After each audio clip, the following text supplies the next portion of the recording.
بسم الله الرحمن الرحيم. الحمد لله رب العالمين، وصلى اللهم وسلم على نبينا محمد وعلى آله وأصحابه ومن تبعهم بإحسان إلى يوم الدين. أما بعد، السلام عليكم ورحمة الله تعالى وبركاته. mar labaad waxaa farxad inoo ah ilaahi subxaana watacaala oo maanta nagu kulmiy anagoo caafimaad qabno kadib mu'tamarkii dhacay bisha haddaan ku jirno 5 ilaa 8 mu'tamarkii 26aad ciwaankiisa waa ina akramakum cinda allahi atqaakum oo lagu qaban jiray scandinavianka ilaahay ma iskale sanadkan lagu qabtay magaalada Buurlenge ee gobolka Doolana. maanta waxaan u fadhinaa qaybtii ugu dambeysay oo ah wiilashii iyo gabdhihii kasoo shaqeeyay mu'tamarkan quruxda badan le maanta saan usoo hagaagtay yani waqti badan ku bixiyey inuu saan u qurux badnaado oo mu'tamarkii markii ugu horeysay ee Buurlenge lagu qabta inuu hirgalo oo xaqiiq noqdo. gabdhihii iyo wiilashii xaqiijiyey ilaahay ka sokow ilaahay kadib ayaa mahad iska leh. maanta waxaan u fadhinaa markaa in yani aan farxaddaas wada qaybsano oon yani aan ugu mahad celino, maxaa yeelay nabiga calayhi salaatu wasalaam xadiis wuxuu ku leeyahay man laa yashkuru innaas laa yashkuru illah, oo kamaa qaala calayhi salaatu wasalaam qofka aan dadka ku mahad celin ilaahu mahad celin. marka waa waajib oo diiniyan ah in la yidhahdo dadka wanaagii qabta jazaakum allah khayr. xadiiska nabi alay slam wuxuu ku leeyahay qofkii wanaag inii sameeye fakaafi'uuh, wanaag inii sameeye u abaalguda oo yani jazaaka allah khayr. xataa waa wanaagga kor ugu wanaagsan ay tahay. hadafka maanta xafladda loogu gelinayan waxaa waaye in lagu yidhaahdo dadkii hawsha qabtay jazaakum allah khayr. gabdha iyo wiilalba howl fiicanaa soo qabateen, masjidka u shaqayseen, mu'tamarkii quruxda badnaay halkan ka dhacay ilaahay ka sokow adinka hirgeliyey. maanta marka in doorkiini inaan ii mahad celino wanaagga aa qabateen aan isku wada mahad celino ayaan ku saabsan yahay xafladda quruxda badan leh. marka ayaan kusii dheeraanin aan dul istaagi doona biidnillah kariim. marka hadalkii ula tegin waxaan kusoo dhaweynayaa waxa lagu furto waxa ugu khayrka badan kalaamullahi rabbi alcaalamiin. waxaa inoo akrin doonaa walaalkeen marna wiilkeen ah mawliid loo yaqaano xamza. soo dhawo falyatafadal mashkuuran. magacyo badan oo leh xamza mawliid maasha allah. soo dhawo insha allah xamza. إن الذين كفروا لن تغني عنهم أموالهم ولا أولادهم من الله شيئا وأولئك هم وقود النار. كدأب آل فرعون والذين من قبلهم كذبوا بآياتنا فأخذهم الله بذنوبهم والله شديد العقاب. قل للذين كفروا ستغلبون وتحشرون إلى جهنم وبئس المهاد. قد كان لكم آية في فئتين التقتا فئة تقاتل في سبيل الله وأخرى كافرة يرونهم مثليهم رأي العين والله يؤيد بنصره من يشاء إن في ذلك لعبرة لأولي الأبصار.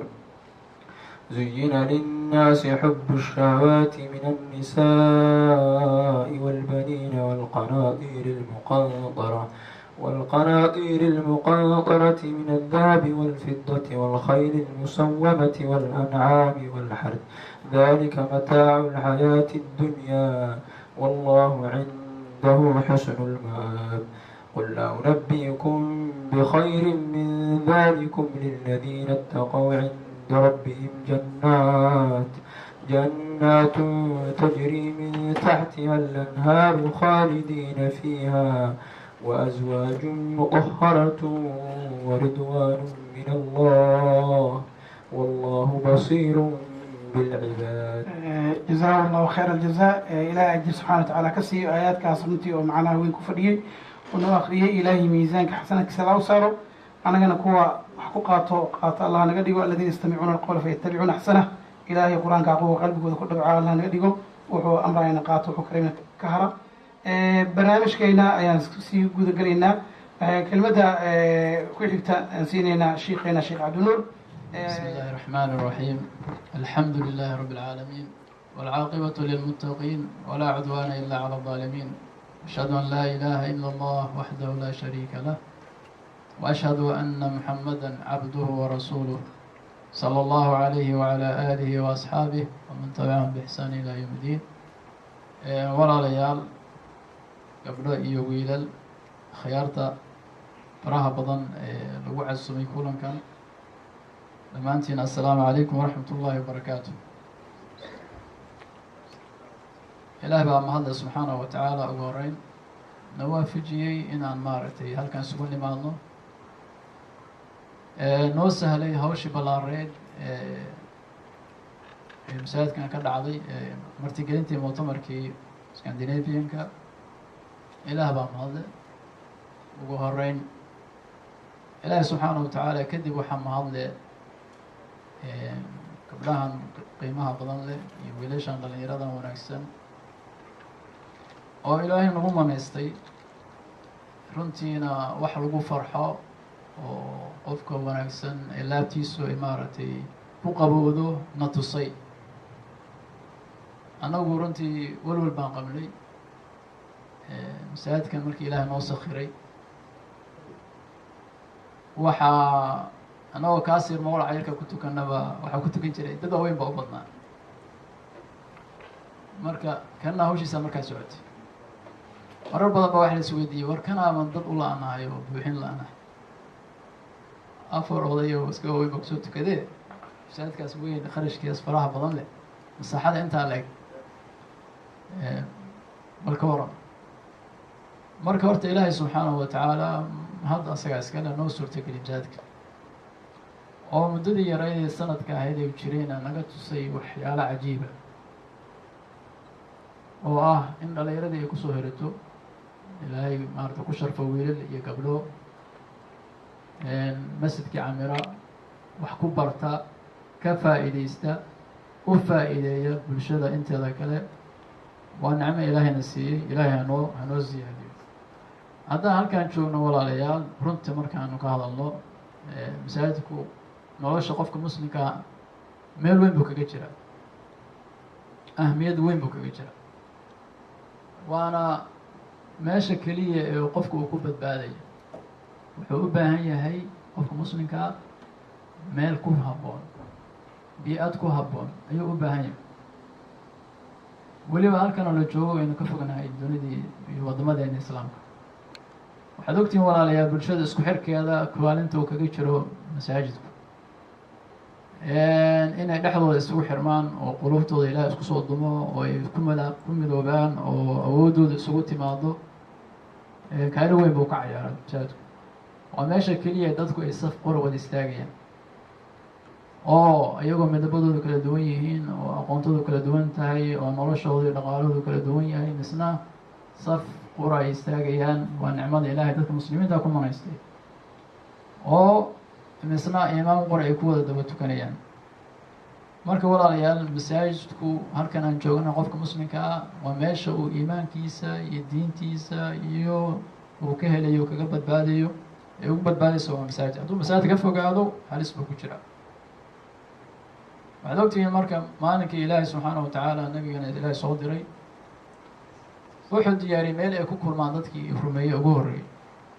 daartii arqam ibnu arqam baa ugu horreysay. halkaas nin walba meeshiisa iimaankiisa gurigiisa lama aadin, maya halkaasay imaan jireen, ku kulmi jireen, wax ku baran jireen, cilmigii diinta ka qaadan jireen. hijiradii markay bilaabatay nabiga calayhi salaatu wasalaam inuu ka la amray inuu ka tago ilaahay faray. hawsha ugu horreysay oo qabtana masaajid un bay ahayd. intaanu madiinaha cagaha dhigin ba quba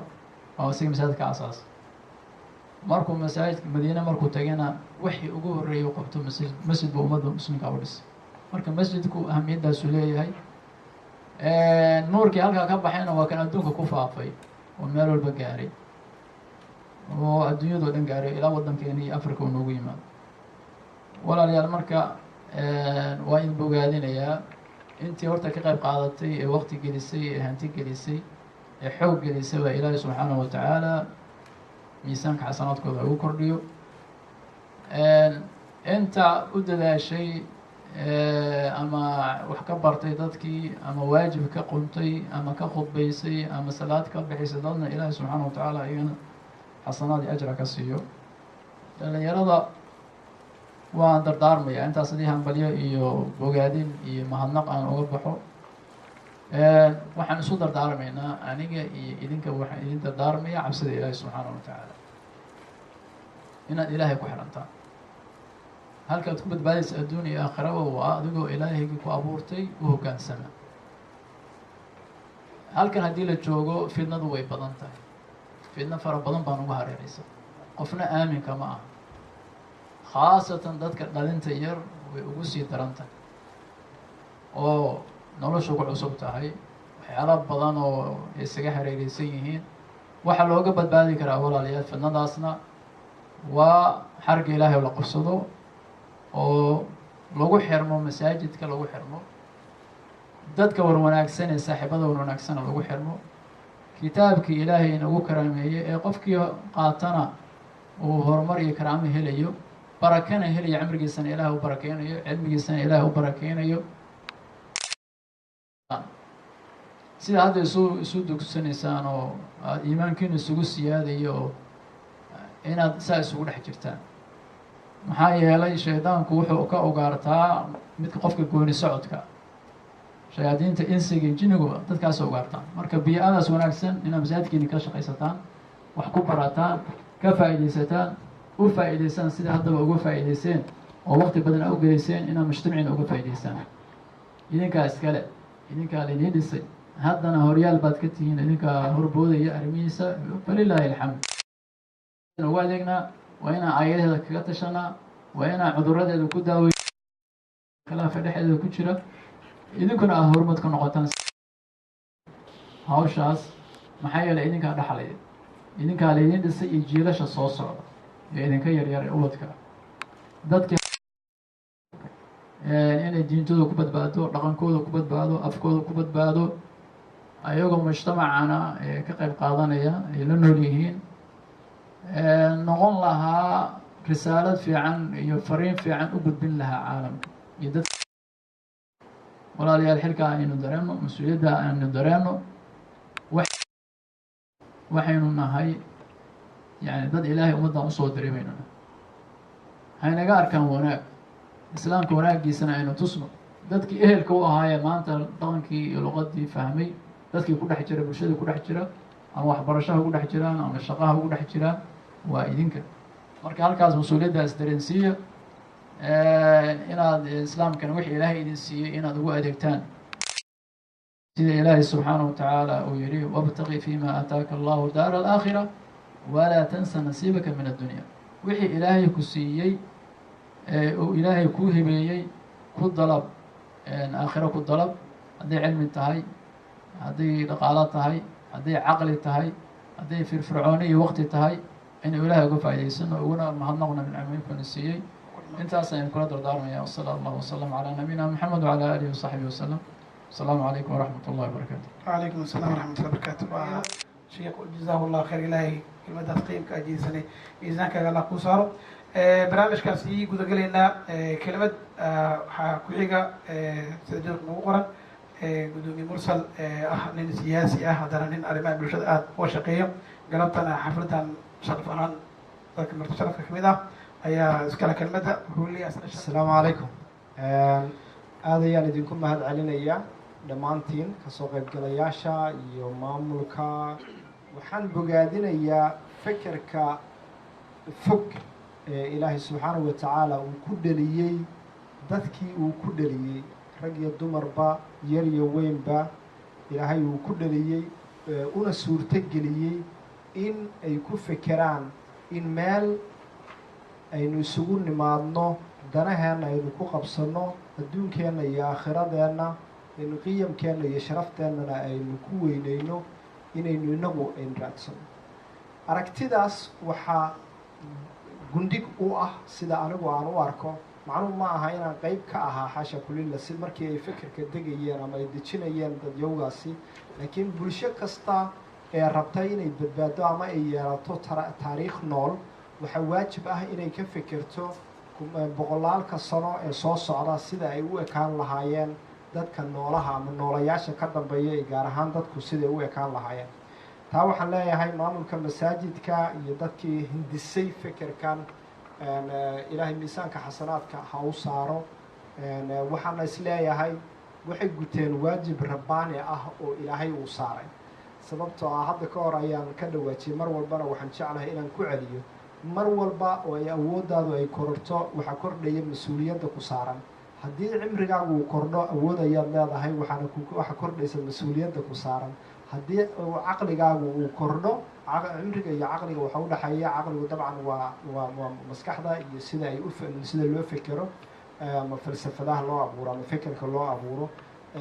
cimriguna waa da-daada oo kororta. haddii aad cilmi barato ama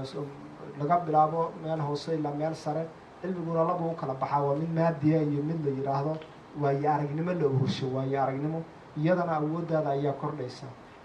haddii aada cood yeelato oo aada yeelato maal, hanti aada yeelatona awooddaada kordhaysa. awooddaada hadday kortona waxaa kordhaysa mas-uuliyadda ku saaran. mas-uuliyadda ku saaran marka ay kordhayso maaha inay kaa saaran tahay adiga shaksiyadaada iyo sidaad u noolaan lahayd ama caruurtaada iyo inta kugu wareegsan, ee waxay kaa saaran tahay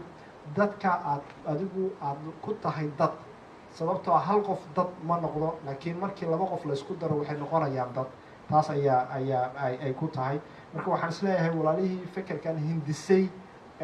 una soo dhabar adeygay waxaa saarnaa waxaan aaminsanahay inay dareemeen fekerkaas qof walba oo caqli u saaxiiba uu yahay inuu dareemo. oo aana dareensanahay maanta inaad idinku halkan ku fadhidaan inaad gudateen waajibkaas. marka ilaahay ha u siyaadiyo fekerkaas. waxaana ku rajo weynahay qof kasta, hadalkaas waxaan haynaa si fiican u dhuuxdaan, qof kasta oo aaminsan in wax la abuuro lana dejiyo feker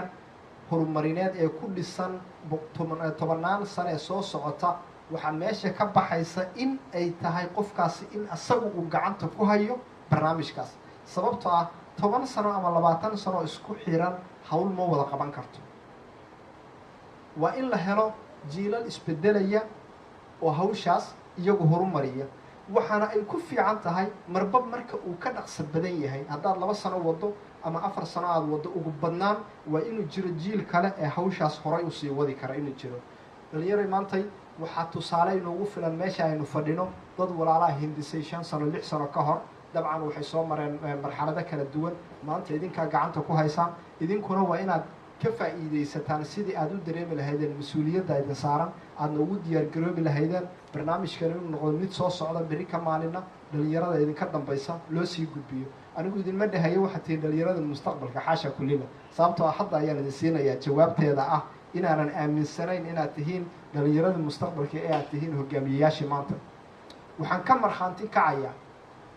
muctamarkii hadda u dambeeyey qisooyinka isqoraya waxaa ka mid a in magaaladan laga sameeyo masaajid muddo kooban, in isla markaana muctamarkii lasoo qaban jiray 26 sano u dambeysay isla magaaladii ay isla markii ay noqoto tartan u gasho. waana ku guulaysateen run ahaantii, waana idinku bishaaraynayaa. waxaana rajaynayaa inaad xataa sanadka dambe inaad u tartami doontaan. sababtoo ah si aad ku heshaan sanadaha ku xiga mar walba waa inuu tartankiina uu jiro. marka masaajidkan iyo hawsha gacanta ku haysaan way qurux badan tahay. rajadii hadalkay waxaan kusoo koobayaa inaan rajo aan leeyahay, yani rajaan dareemayaa. rajada aan dareemayaana kuma dhisna mustaqbalka waxaa la qaban doona, waxay ku dhisan tahay wixii ilaa hadda la qabtay ayay ku dhisan tahay. idinka ayaa tusaale u ah, waana idinku faraxsanahay. hal baan rabaa inaan idinla dardaarmo oo aan leeyahay waajib bay igu tahay. dalkan aynu ku noolnahay waxaad ogaataan in idinku aada u tihiin tiir dhexaadka maanta inaad u tihiin. waa inaynu aaminaa hay-adaha dalka,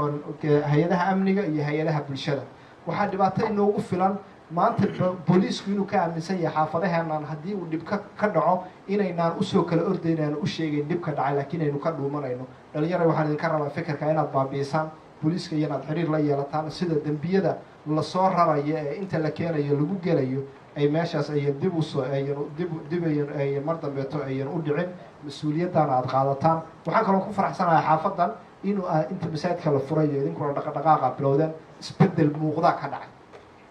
waa markhaanti baan idinka ahay taas. marka guulaysta, maamulkuna ha guulaysto. sanadka dambe waxaan rajaynayaa inaad tartamana waaweyn aad geli doontaan, aadna sii horumarintaan caqliga iyo qalbigaba aada naga dhisi doonto. waxaa ku xiga kelmadda guddoomiye maslax. بسم الله الرحمن الرحيم الحمد لله رب العالمين. ما قرنها صوت كلمة الأيسية مسجد أهان بدوبيه بهاللي سياسيين بهاللي العلماء بهذا الشيء، لكن ما أسكت على مركز تينور كلمة عن هذا وايو بريه عندهم واحد مغليا وناجي يا خير كبره بدنا عدد كان اللي يرى ذا شرف كه محليا وجهه قروح بدنا يسقطين waxaan idinku hambalyeynayaa in isfaariyo oo dhan sheekada ugu qurux badan ee maanta taalla hawshaad qabateen weeyaan. taasina waxay ku timid inaad ahaydeen dad isqalbi ogol walaalo ah oo wax kale oo dan oo ay isugu yimaadeen aysan jirin ilaa ilaahay dartiis in loo wada shaqeeyo maahaane. wax kasta oo ilaahay dartiis loo qabtaana sidaa ay u qurux badnaatay arrintaad qabateen buu u qurux badnaadaa. wax kasta oo dana adduunyo iyo maxaanku idhaahdaaye qof jeclaysi iyo dan gaara lasoo geliyaana wuu fool xumaadaa. marka waxaan idinku hambalyeynayaa wanaagga aad soo qabateen. waxaan kaloon idinku guubaabinhayaa oo idinkula dardaarmayaa halka aad maanta joogtaan inaad hore uga socotaan maahane dib ha uga soo celinina.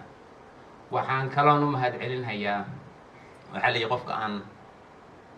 aan addoommada u mahad celin ilaahay uma mahad celiyo. walaalkay maxamed khaliid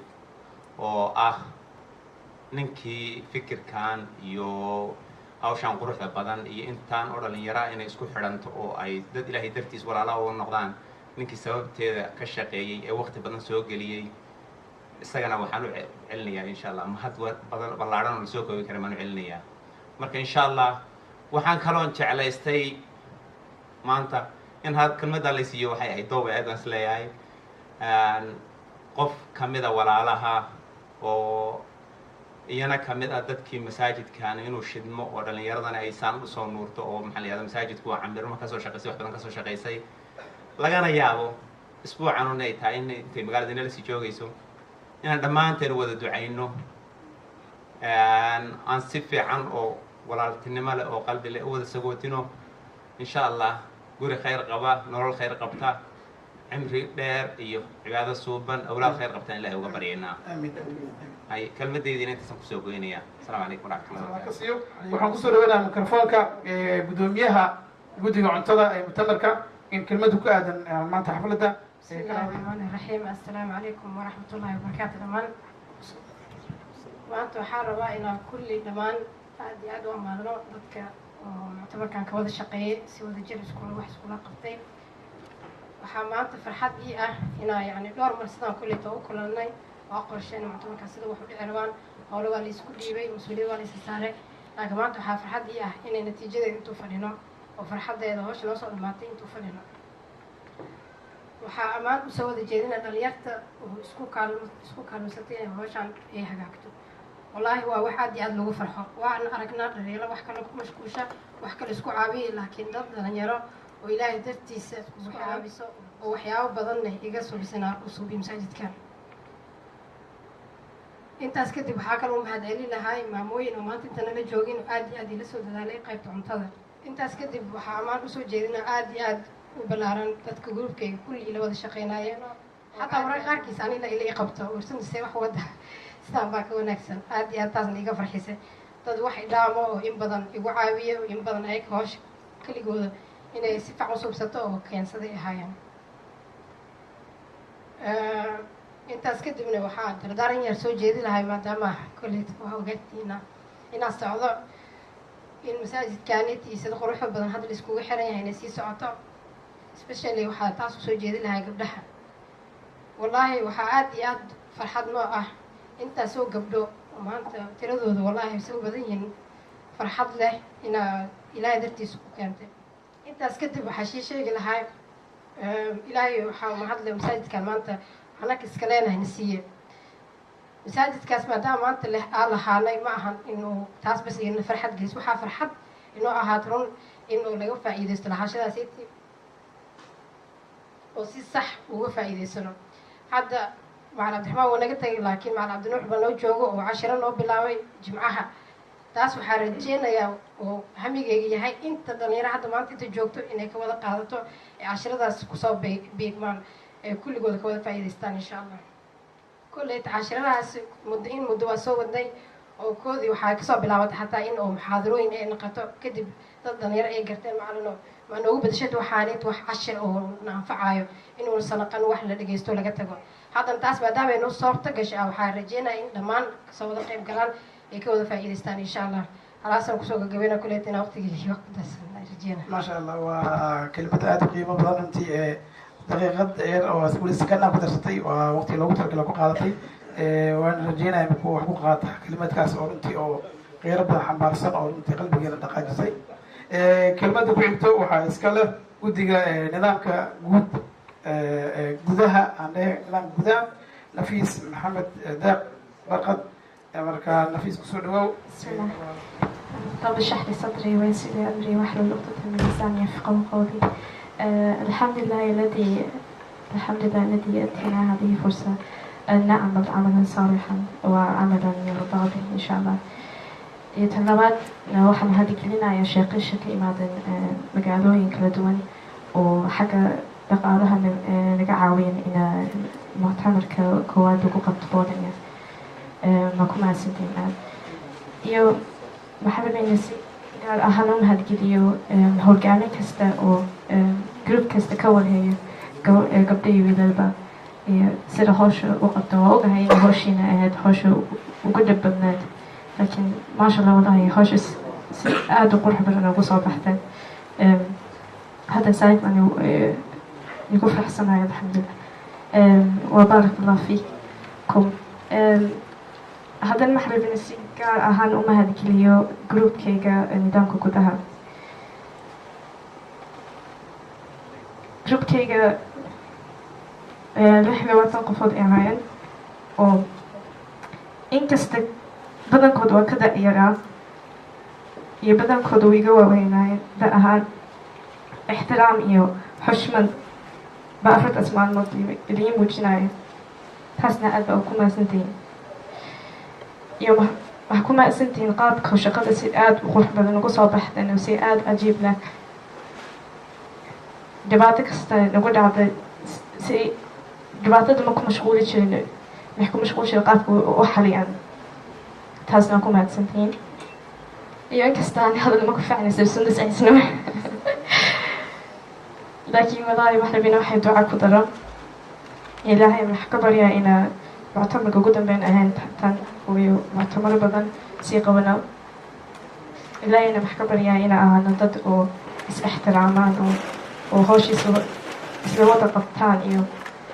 يو إن يدفع عن هوشا كوبا منه إن كسلعنا لوسيني إنا وقالوا إن إلهي أجل كسينا إن شاء الله تعالى يو أجل فلين إن إلهي نسيه وصلى الله وسلم على رسول الله وعليه وصحبه أجمعين. ما شاء الله تعالى ودقيقة وليان صدح قال لبي سكنه أي قصة مسي كلمة ذات قيمة بدن يدير جرينتاس وما دعين تبع إلى أجل حسنا كسيو وحن قصة يا شيخ محمد خليف عبد الله أو أهنين نيرة أو سيد كغيب ونكغاتي هذا نك عربي يا شيخ. بسم الله والصلاة والسلام على رسول الله صلى الله عليه وسلم. الحمد لله الذي هدانا لهذا وما كنا لنهتدي لولا أن هدانا الله. اللهم وفقنا لما تحب وترضى. رب اشرح لي صدري ويسر لي أمري واحلل عقدة من لساني. أنت اسكدب ما هضبل إله سبحانه وتعالى وسبحانه. نبت قرين حديث النبي نقول كساوتي سبحانه صلى الله عليه وسلم. روح السلام يا دمان كسوق القراياشة. علماء السياسيين تري مدحنا يقدونك مساجدك. يوران يرد حق دمر بقى. qof kasta maqaamka ku fadhiyo waa salaamatihiin assalaamu calaykum waraxmatullaahi wabarakaatu gudoomiye mursal hadal hore ku dhawaajiyey oo soo qorshaystay baa jiray taasoo ahayd masaajidka fikirkiisa dadka dhaliyey in mahad celikaasa loo celiyo mar kastoo la kulmayana dadka fikirkaa soo hindisay ducadana lagu xasuusto mahad celina loo muujiyo sababtoo ah wax kastoo magaalada maanta ka dhacay oo dhinaca nashaadadka diinta ah aas-aaska ama meesha dhiga ka duulaysa masaajidka weeyaan haddaada goob haysanin inaad fikirkaaga hirgelisid ama qorshaha ku hirgelo waa adag tahay marka waxaa dardaarmayaa mar kasta aad duceysanayno in ilaahay subxaana watacaala aa u weydiino dembigoodana ku dhaafo camalkooda ikhlaas uga dhigo masaajidkan uu noqdo mid sadaqa jaariya uga dhaqo ilaahay subxana wataala uga dhigo iyo intii ka qayb qaadatay oo xoog ku dartay oo lacag ku dartay oo safar la aaday dhammaantoodba waxaa kaleeto umahad celinaya dhammaan dhalinyarada oo hawsha ballaaran qabatay xaqiiqatan waalidiintii hataa mahad celin bay mudan yihiin ilaahi subxaana watacala ajri xasanaad ha ka siiyo sababtaa waxay u dulqaateen intii lasoo shirayey 2 bilood ku dhowaad waxaa waaye waktiga ageli laheedeen gurigii amase maxalladanihiina khaaska ahayd ama waalidka ku caawin laheedeen waxay idiin fasaxeen inaad arrintaa ka qayb qaadataan oo fikirkiina midaysaan oo sii wada tashataan oo qorsho diyaarisaan marka ayaga ilaahay jira xasraha ka siiyo waalidin fiican baa haysataan inaad ku faantaa weeyaan oo dareetaan mafaati waalid fiican oo dhalay oo khayrkeeda la jecel horumarkaani sabab waa ina soo gaartaan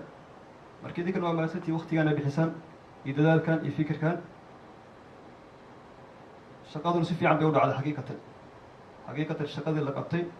si aad iyo aad u wanaagsan bay u dhacday anu mararka qaarkood kormeer baa sameynayay guriyaasha qaarkood waa la kulmayey hawsha sameynaya baa soo qiimeynayay ilaa iyo hadda ma arkin intaagu hawsha ku jiray meel aan dhihi karo waa lagu liitay meel kasta meesha aniga filay meel ka wanaagsan bay joogtaba waxaa mahadcelin qaasa mudan gruubka loo xilsaaray carruurta xaqiiqatan dad waxay ahaayeen jecel inay ka qayb qaataan gudaha waxay ka dhacay culimmada hadalkooda ha noqoto ama wixii laga dhexla ha noqoto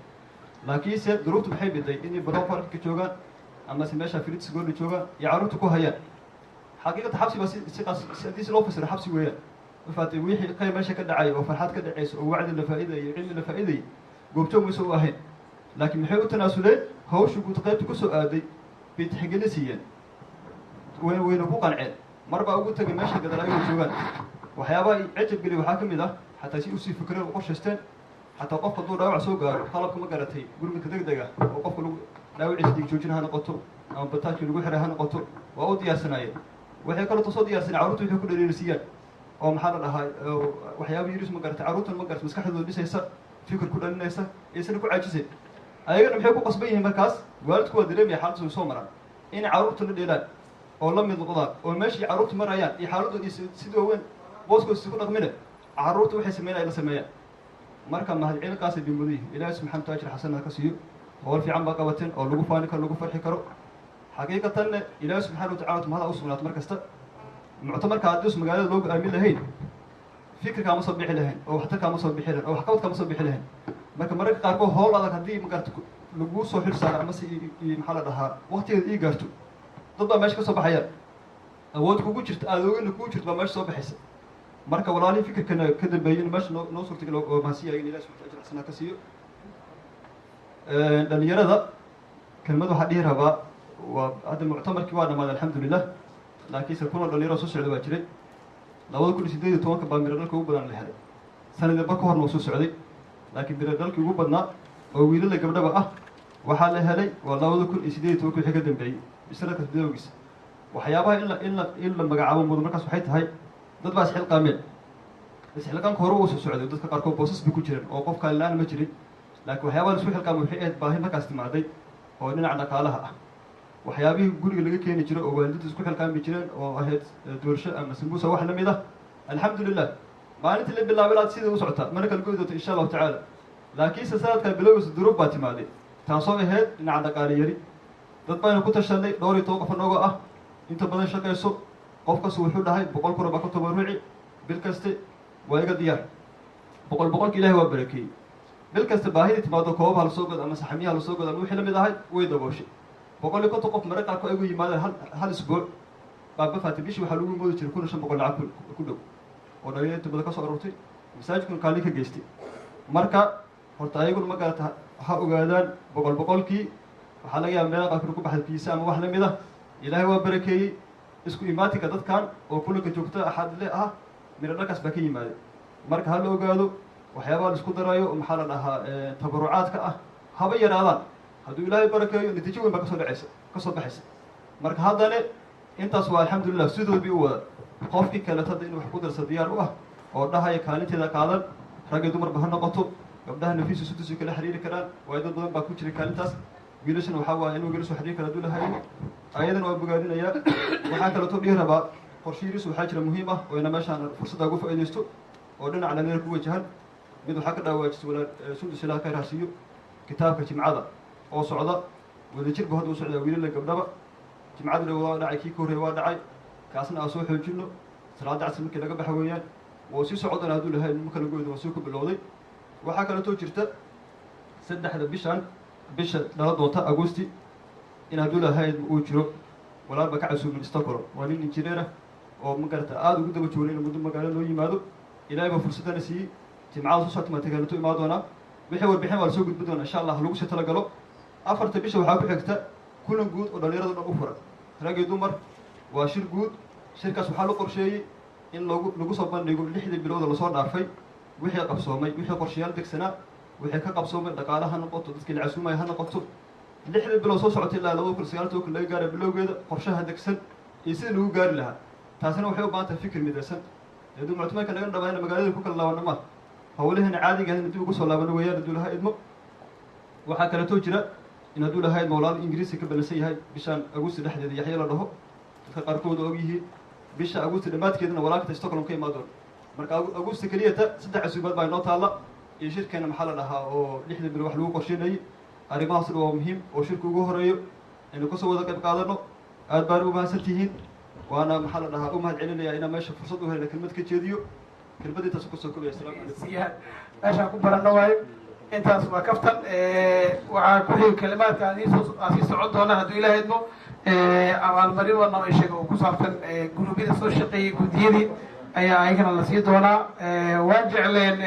guddigu uu jeclaa masjidka inuu dhammaan hadiye la wada siiyo laakiin waxaa la qoondiyey rajeynaya gabdhihii wiilalba inaad ku qanci doontaan hadiyadahaas waxaa waaye waa simbool waa waxaa qabateena ka weyn ma ahan waxaad maanta la siinaya inay weyn yihiin laakiin waxa aad qabateen ayaa ka weyn marka waxaana la qoondiyey waa soo sheegi doonaa guruubyada waxay leeyihin liidharay leeyihiin liidhar kasta oo guruub ka socda ayaa wuxuu qaadayaa kooxdiisa hadiyad u qaadi doono hadiyadaas marka kooxda asiga goni lama siinin asigoo qofkii madaxii dhamaa waaye waxay ka dhigan tahay marka ayagana inuu garbahooda u yahay asiga laantiis wax ma qaban karin taana xisaabtaa lagu darso marka weli haddii la siiyo ha loo arko inuu guruubkan u qaad maaha wax asiga u qaata maaha waan rajeynaynaa waana markii nagu horeysay oo barnaamij noocan aan qabano waan rajeynaynaa hadiye kasii qaalisan marka ilaahi subxana wataala noolada oo hol fiican aan sii qabano hadalmaahada kuma jirto wixii quruxda badnaa ka tegay moogtahay xoogaa farxadda iga badatay hadiyadaha loogu talagalay ayaan rabaa inaan qaybino guddiga waxaan ka bilaabeynaa arrimaha gudaha nidaamka gudaha ayaan ka bilaabeynaa waxaa loogu talagalay ubax guddigaas waxaa matalaya guddoomiye u ah nafiis iyada u qaadayso waxayna matalaysaa guddiga ee la shaqeynaya matalaysaa 26 qof ayaan soo sheegtay hal wax kuma filno laakiin waa simbool hore sheegnay waa ka badaysa heshiin marka waa waxaasna guddiga u qaaday waan jecleen shahaado sharaf iyo waxaa soo diyaarino xoogaa yar waa gaari badan iska jirtaa hal cudaan marka waxaan kusoo dhaweynayaa cabdi inuu murtamarka si wanaagsan noogu dhameeyey waxaan ugu hambalyayn dhalinyarada hawsha wanaagsan qabatay oo maaragtay aad iyo aad ugu quruxdo badan magaaladan maaragtay magaalo aad u barakeysan oo u qurux badan oo nuur badan weeye shalay waxaan tagay masaajidka ringabi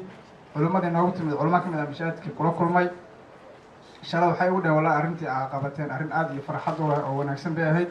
wax lagu farxo maaragtay caalamka dhan iyo islaamka degan Sweden iyo Yurub oo dhan degan aad uga sheekeeyaan bay ahayd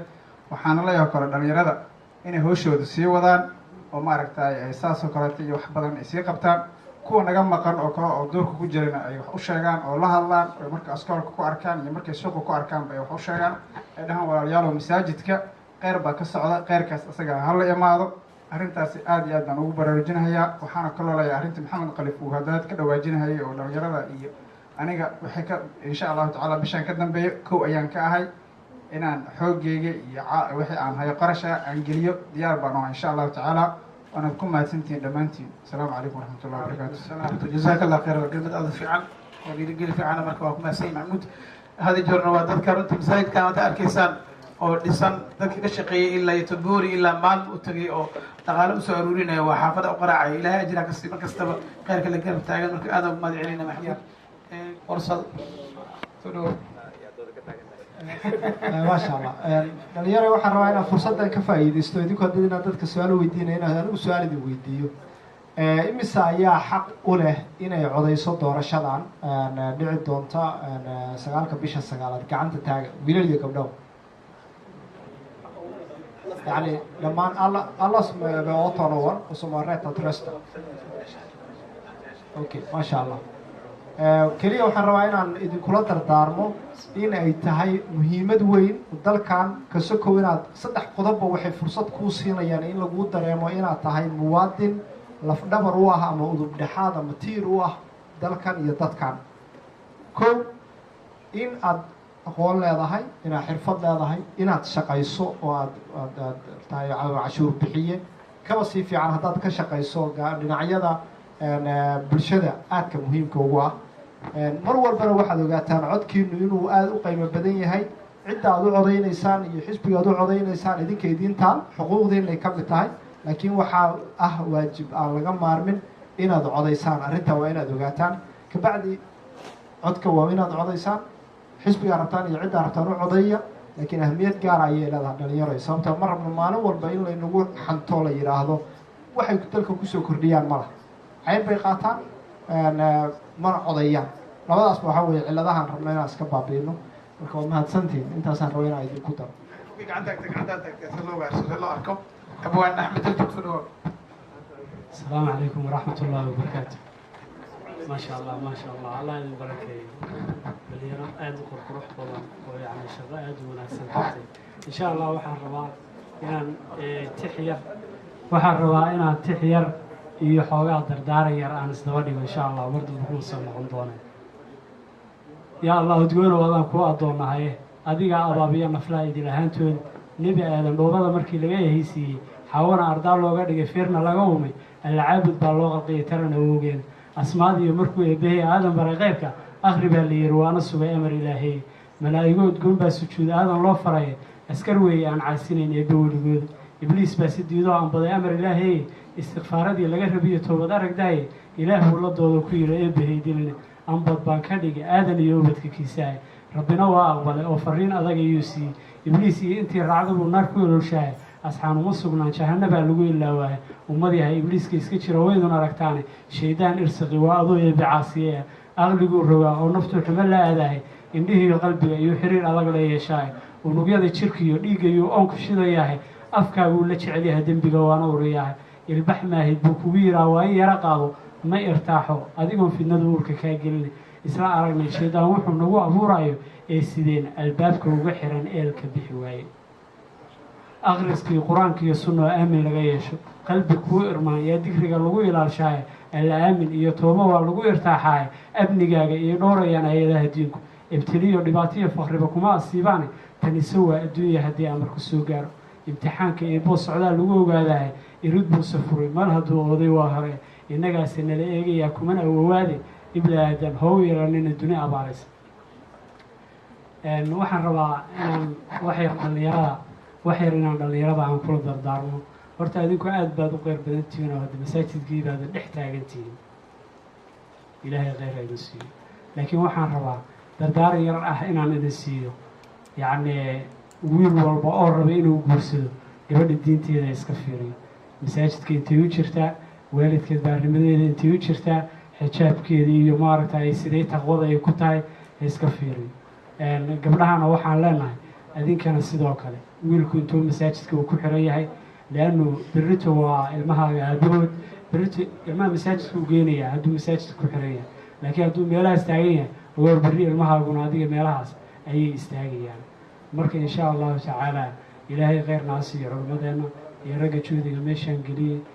iyo dumarba insha allahu tacaala aadaad noo mahadsantihiin asalaamu calaykum waraxmat ullahi wabarakatu wacalaykum asalaam waraxmatullahi wabarakatu aad baa umastaagaya sheega abwaani yaa kale gacan taagtay cabdiqaadir soo dhawow السلام عليكم ما waxaa moodaa xoogaa maanta oo dhan waxaa maqlayna gabdhaha wiilashana ayagana waxbay qabteen in amaan soo maha maasha allah waa loo baahan yahay wiilasha waxa waxdoodaya waa loo baahan yahay ruwaay gabdhaha iyo wiilasha waa isku mid marka wiilasha waxaa waaye adinkana waa dadaasheen waa la qurxinaya waa qurxantihiin aad baan idinka macalinaya waa fikrad aad u fiican yaa kale gacan taagtay cashada gelayna intaan soo gabagabaynin aan barnaamijka la xirin waxaan rabaa sheekh cabdinuur ayaan mikrofon kusoo dhaweynayaa fariin yar oo markaas oo sheekh noo soo gudbinaya maanta martiyaa noo imaaday martidaas oo fariin nooga wadaa marka fariinta ayaa sheekh aan kusoo gudbinayaa waa mahadsantahay jasaaka allahu khayran walaalayaal waxaan maanta noo yimid oona soo booqday culimmadii qaarkood muctamar ka qayb qaateen sida sheekh cabdirashiid iyo sheekh cabdiqani annagaa codsannay hadda ka hor cabdiqani wadaadka cabdiqaniya oo maalin halkaan kala kulannay waa nin xagga maaragtay caafimaadka iyo cunnada iyo dhankaas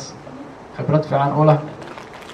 bal inuu maaragtay mujtamac xoogaa la wadaago kelmad u jeediyo waana naga aqbalay khayr allah siiyo maantayna soo boqdeen waxaana la socday sheekh waa la socday inkastoo ay jeclaayeen inay halkan xataa ay ka qayb qaataan oo waqtigii la siiyo isna walaaluhu barnaamijka diyaariyeen oo aada u buuxay dartii waqti looma helin waana looga cudur daartay laakiin duhurkiina muxaadarada yaro qiimay noo soo jeediyeen labadooda isay kala dambeeyeen gabdhahana maamooyinkana waa loo diyaariyey galabtay inkastoo waqtigu cariiri ku noqday sidaan maqlay taas waa intaas ilaahay khayr ha ka siiyo safarka dheer ay noo soo galeen iyo intii inay noogu faa'iideeyeen cilmigoodana allah nagu anfaco waxaa kaloo jiray barnaamij wadaadka sheekh cabdiqani uu madax ka yahay oo ah daryeelka agoonta xarumaha agoonta lagu taakuleeyey ayuu maaragtay mas-uul ka yahay waana barnaamij ilaa si noo sheegay 93 ay soo wadeen maanaa dhowr iyo 20 sano 5 iyo 20 sano marka caruurta halkan hay-addu way ka diiwaan gashan tahay Sweden marka qofka ilaahay subxaanahu watacaala watacaawanu cala albiri wataqwa buu yidhi qofkii dadka khayrka tusiyana wuxuu la mid yahay asagoo sameeyey oo kale waraaqihii bay nooga tegeen culimmadu walaalkaas uga tegey qofkii doonaya inuu maaragtay ummadda gaarsiiyo waa diyaar qofkii doonaya inuu wax ku sadaqaysto agoonta la taakuleynayo cuntadoodii caafimaadkoodii waxbarashadoodii waa ogtihiin oo waddankeena dhibaato badan baa dhacday agoon badan baa soo baxday qaar aan cidna ku tiirsaneyn ma badan ama qaar dadkoodii sabool yihiin oo waxba aan haysan karin marka qofkii doonaya inuu wax ku sadaqaysto foomkii baa yaalla qofkii doonaya inuu sii gaarsiiyo mujtamacana foomamkii baan haynaa arrintaa marka walaalayaal saa u ogaada ciddi diyaar u ah ee 50 koron ku sadaqaysanaysa 100 koron ku sadaqaysanaysa 200 ka sii badan ku sadaqaysanaysa waa wax adiga aad hormarsatay wixii aad la baxdo qof walba waa wixii aad hormarsatay wixii aad maanta kaydsatana waa wax tegaya waad cunaysaa waa cabaysaa waa xiranaysaa waana dhamaantay nabiga calayhi salaatu wasalaam mar baa gurigiisa waxaa laga qalay neef riyaa laga qalay muu maqnaa wuu yimid wuxuu yidhi haye dabcan guriga waa laga sadaqeeyey intuu maqnaa bay sadaqeeyeen ahalkii moogta laakiin waxay ogaayeen nabiga calayhi salaatu wasalaam inuu garabka jecel yahay hadhow wuu yimid markaasuu garabkiiba u dhigay markaasuu yimid wuxuu yidhi neefkii wax ma ka yaallaan ridii wax ma ka hareen marka waxay yidhaahdeen ridii oo dhan waa la sadaqeeyey garabkii unbaa baaqiya marka wuxuu yidhi kulligeed waa joogtaa buu yidhi marka ee garabkii unbaa inaga baxay macnaha kulligeed baaqi bay noo tahay garabkii unbaa na dhaafay bu macnaha waa maxay haddaad sadaqasateen waa noo horumaray ridii inteedii kale waa noo horumartay garabkan hadda cuntada loogu talagalay unbaa baaqiya marka waxaan ka wadaa waxaan maanta horumarsanno waa wax inaga ilaahay subxaana watacaala xaggiisa noo yaalla wixii xoolehen aan maanta horumarsanno wixii aan kaydino aan bakiilnana waa wax naga baaba'aya marka arrintaas waxaan ka wadaa walaalayaal foomamkii baa halkan yaalla ciddii hadda ka qayb qaadanaysa ciddii mujtamaca sii gaarsiinaysa sidaa loo socda baaraka allahu fiikum waa igu adkeysa culeys badan ay saartay nervosa laqay marka intaasoo dhan sheegtay howlahaas fara badan inaan qabto ma wadin marka kolleyta waajibaad isaarana gudanayay intaa howlahaas qabanayay waxaa aada ugu faraxsanahay in kulankaan ay uga casuumteen guddiga masaajidka iyo tiimka dhalinyarado isku duuban runtii xaqiiqatan aada ay ii farxad gelisay markaan arkay dhalinyaro intaan la eg hawshaan isku dabariday haddana iyaga u madax banaanaay wax oo qariib ah waa haddii xaqiiqatan la fiiriyo magaalooyinka inta badan way yar tahay magaalo laga helayo inay ma u maleynayo inay jirto dhalinyaro intaan la eg cadadooda haddana isku xilqaama hawshaan inay qabtaan muddo kooban sidaa la socdo sida walaalihii hore ugu dhawaajiyeen bilow fiican waaye hawshaan hadda la qabtay laakiin hawshii fari kama qodna faanol ee tiri soomaalida xaqiiqatan dhalinyarada aniga aada ugu dhunduleelaa howlahooda dabcan taana waxay ugu dheliya waxa waaye baahi jirto iyo mas-uuliyad annaga ka dhalinyaro ahaan in aan qaadano waajib ay nagu tahay sababtoo ah waalidkeen mas-uuliyaddooday qaateen oo way ka soo baxeen hawshoodii mar haddii qofkii ay dhaleen oo qaangaar yahay waa dabcan waxaan is leeyahay waajibkoodu wuu ka gudbay laakiin qofka mustaqbalka fog uu sugaayo haddana khaasatan oo mustaqbalkiisa uu ku bilaabanayo waddankan cusub dhaqankan cusub luqadan cusub iyo dadyow kala gedisanoo cusub aaday u adag tahay markii loo fiiriyo waalidiintii waayo waalidkii waxaa caawin jira waxay tahay waddankii oo waddankiisa ah dhaqankii oo dhaqankiisa ah diintii oo diintiisa ah iyo dadkii oo dadkiisa ah laakiin markii waddan cusub oo haddana qowmiyado kala gedisan lagu nool yahay marxaladdeeda aaday u adag tahay waalidkiina si uu ula jaan qaada aaday u adag tahay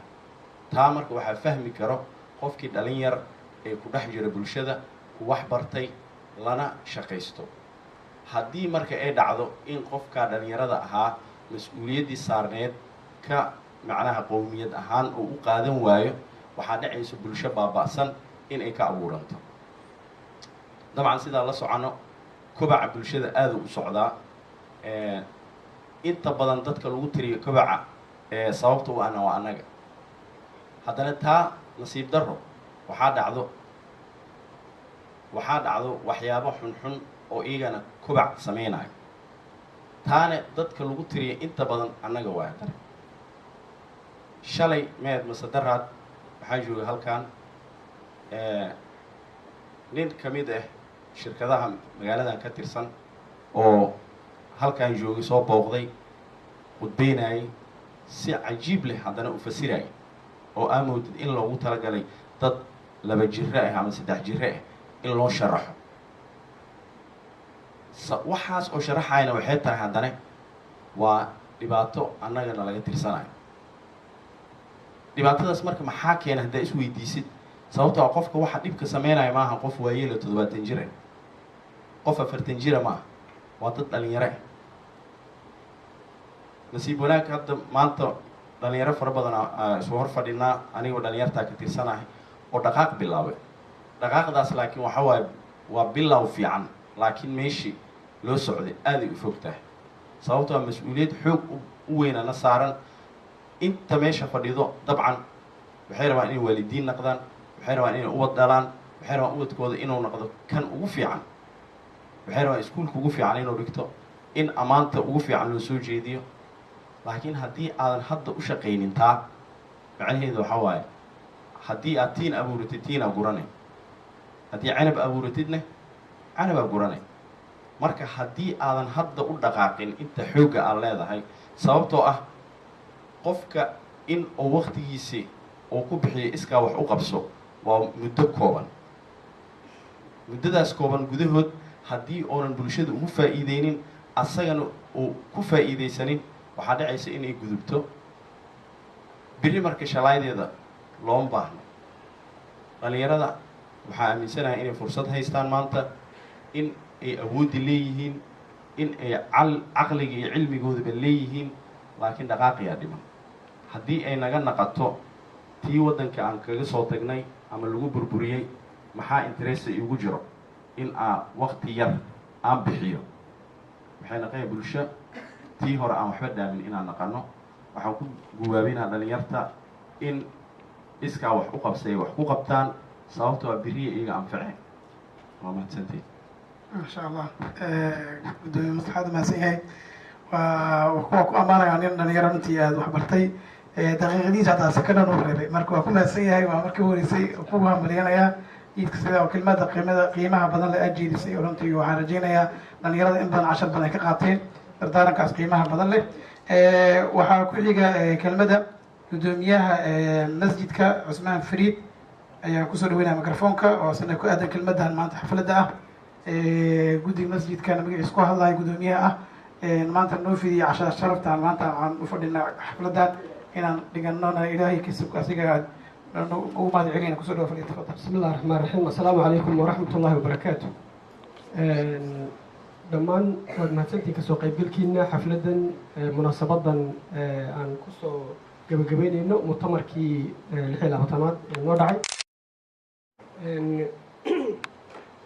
xaqiiqdii anu sala joog baan ku hadlaya ma fadhiisanaya waayo dagaal baan galaya hawlo badan waan isku dhex wadaa waxaan ku faraxsanahay inaan maanta halkan niila joogo nima mahad celinayo dadkii mutamarka kasoo shaqeeyey maaha inaan idiin mahad celinayo xaasha nima mahad celinayo laakiin waxaan ku faraxsanahay idinka maxay haydeenay jihada aad qaadateen ee wanaagsan baan ku faraxsanahay jiha fiican baad qaadateen oo idinka waxay taraysaa in ilaahay dartii wax loo qabto in gaaladu iyagoon waxba helayn bay mararka qaar dariiqada nadiifinayaan ay wax walba samaynayaan inaad macnaha aad waxaa fahamtiin ood ilaahay dartii wax u qabataan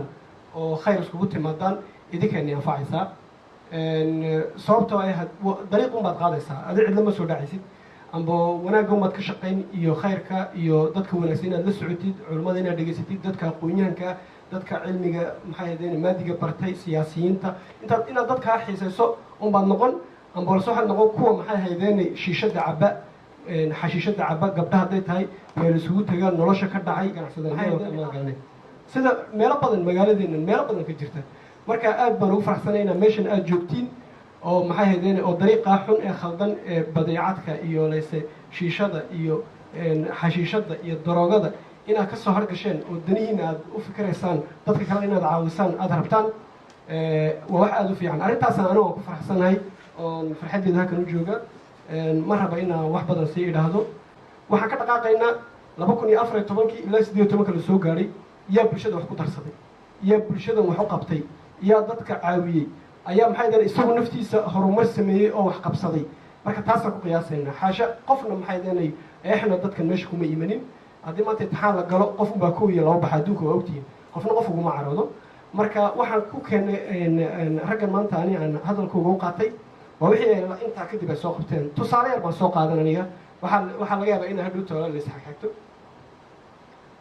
darad iyo 2 usbuuc ka hor labadoodaba 2 qiso oo cajiib ah oo waxaan anaga u baahanaya yaan ka dareemay ninkan dhinacaygan bidix fadhiyo u sokeeyo mursala darad wiil maxay deenay lagu yiri waa lagu celinayaa magareesha ku yiri waa lagu celinayaa isniintaad baxaysaa xaaskiisa waa curyaan wiilka u dhalana waa handicap miyuha mana noolaan karaan isaga la-aantii marka saa xaaladii o dhan baa jiq ku noqotay isniinta inuu baxo amba uu warqad soo qorto uu ka soo dacwoodo oo waxaas waraqado fara badan uu soo kala nidaamyaa lagu xukumay ninkii oo argagaxsan baa dukaanka soomaaliga yimiday waa laysoo wacay waana imiday mursalna waa la wacay rag badan baa joogay walaalkii mursal uu yimiday shaqu ku maqnaa arrintaabaa jirtay kaali baan ku nidhi uu soo dhigay shaqadii uu yimiday ninkii intuu qaaday uu qado u qaaday uu qadaysiiyey fadhiisiiyey waxaan ka fadhiiso adiga cuntadadan aayar iskaga cun maxay deen hawshiina waa la dhameeyey ilaa ay galabtii way qoreen waraqadiisiibuu qaatay migrationkiibuu tegey si fiican baad usoo qortay waa dhammaad hawshiisa halkaaba kala baxay masrax 2 usbuuc 3 usbuuc ka hor maalin aan isla hadalnay wuxuu ku jiray arrin ah wiil ilma lagu haystay oo laga qaatay qolada maxay deenay socialka oo xataa namdiga isagu ku jiro oo xubin ka yahay joogto ah dadkaas inuu kala hadlayay macnaha misfashtuur dhacay wax isfaham darri aabbaha iyo ilmaha iyo qoladan isagoo kale dhexdhexaadinayo hawsha ku jira markaas waa 2 usbuuc ee ugu soo dambeeyey keliya waxaan ku arkaan ii sheegay inta aniguna aan ogahay raggan buuriya iyo jarbaan isla soo fulnay oo wax badan la soo aragnay waa gooni marka sababta daraaddeed waxaan u diyaariyey walaalahan waxaan u diyaariyey 2 ubax oo maanta ah berito rag ka fiican baa iman doona rag dhalinyaro hadda jiro oo siyaasadda soo galay oo soo koraya maasha allah aad edaabtooda aan jecelahay laakiin waa inay iyakuna ay wax soo bartaan ay dariiqeedii ay maraan marka bulshada marka wax loo qabanayo soomaalida maaha waxa wax loo qabanayo waxaa dhex galaa bulshada Swedishka dadka Swedishka hay'adahooda kala duwan ururada waaweyn ee Swedishka dadkaasaa la dhex galaa halkaas ay wax ka kala socdaan degmada wax ka socdaan kama socdaan maxay leeyihiin Soomaalistaanka insha Allah labadooda yaan maxay leeyihiin ubax guddoonsiinaya 2 qof oo kale oo siyaasiyiin ahayn oo arrimaha bulshada ka shaqeeyana waxaan guddoonsiinayaa ubax oo dhalinyarada masaajidka ah waa Maxamed Khaliif iyo Sundus Ciisa waxayna u qaadayaan ubaxyadaas dhalinyarada ay ka soo kala jeedaan gabdhaha iyo wiilasha ah macnaha waxaana waa aniga jeebkayga weeyaan maaha lacagta masaajidka ma ayaa la socdaya marka waa aniga jeebkayga dad baa mooda in anaka masaajidka wax ku helno iyo waxyaaba caynkaasa marka amba aan masaajidka korow kuma helno qofka ugu yar guddiga masaajidka taas hoosta ka xariiqaya qofka ugu yar caddaynteedana way taallaa waxaan u maleeya qofka ugu yar masaajidka markii la dhisay wuxuu ku bixiyey 50,000 oo koron qofka ugu yar baan u maleeyaa ragga qaar waa ka badan yihiinba nus milyan lacagta masaajidka lagu gaday waxaa bixiyey 10 qof ee guddiga masaajidka ayaa bixiyey marka haddaad tiri anigu waxaan helo waxba ma qabanayso weliga iyo xaggee wax u noqdaa iyo may waxba ma noqonayso marka insha allah labada qof kaletana waxaan siinayaa maxay ahaydeen 2 ubax weyne kala qaalisan baxdo 2 ubax siyaasiyiinta iyo raqiisan waayo waa siyaasiyiin iyaga waxa laga yaaba Britain inay xataa gaalada naga raacaan isku beddelaan laakiin labada qof ee kale tay ubaxooga qaalisan ilaa 5 cisho kale ugu noolaan ubaxuna uu fiican yahay waqtiga kuleylka wuxuu leeyahay udgoon buu leeyahay marka ilaa 5 cisho uu noolaan biyad gelinaysin iyaga laakiin xataa in badan buu sii joogaya siyaasiyiinta marka ilaa doorashada ku gaadhaan insha Allah waa maasantiin soo dhawaada siyaasiyiinta ninkii seexdaasi ciis dibe dhalay runtii reer Boorlenge way ogyihiin ciddii wax u qabanaysa iyo ciddii wax u soo qabatay intaba waana lagu qadarin doonaa qof walba waxa uu qabtay maasha Allah inta kumeeka maanta hadiidaha wada yihiin marka waxaa laga yaabaa dhahaa in isnaayan annaga hadiideen aaway ha u badnaadaan gabdhaha hadiid badan oo maanta waa samar lagu jiraa samarkan ubaxyada badan marka wadankaana ka baranay in ubax la siiyo wadankeena saacada iyo moobeele iyo waxyaalaha la qeybin jiray moogtahay marka wadankan waa wadan horumarsan xilliga samarka ubaxa ka baran marka ubaxan wuxuu ka turjumayaa laba qaybood midna farxadu ka turjumayaa oo maxaan ku dhahaa iyo reereedu ka turjumayaa midna wuxuu ka turjumayaa cimilada hadda la joogo samarka badan ay Swedishka ay siiyaan على مر الزمان تألقا وأضاء للدنيا طريقا مشرقا وهدى من الرحمن يهدينا به للصالحات وللمكارم والتقى هذا كتاب الله